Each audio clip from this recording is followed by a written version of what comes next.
UDOT is proud to announce the winner of the 2022 Spark Award for Inventive Innovation.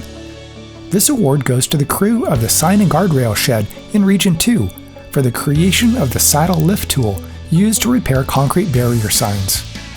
The big issue that we have is in order to stand this pole back up, you either have to have a crane or somebody has to stand on the wall, which is generally about 4 feet off the ground.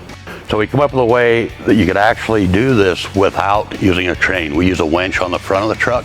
How this works is it's an old saddle that we had cut down so it still fits on the walls. You can actually take the back bolt off that bracket. You set this, which we call the saddle lift. You'll set this over the back bolt, the opposite of which way the sign's laying. You'll reattach that bolt. Now this 2 units actually become 1 unit. We built this bracket, which you can open up and clamp over the round or square pole. The square post in the center, you can open this up, slide it over the pole, close it up, lock it up.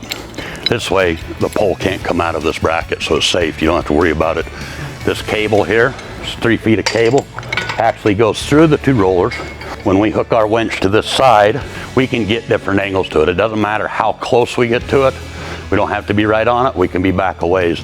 Your winch can pull on a diagonal angle, up, down, sideways, whichever direction you need. As it pulls up, it'll stop it. It'll keep it from going past the threshold to falling on the other side.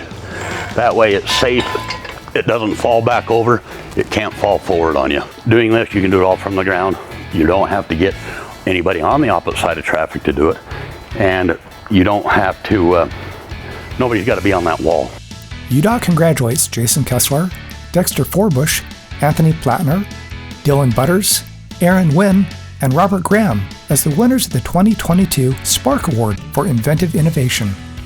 This tool is now being used in Region 1 and Region 3 in addition to Region 2, where it allows workers to repair signs more easily, at a lower cost, and most importantly, in a safer way.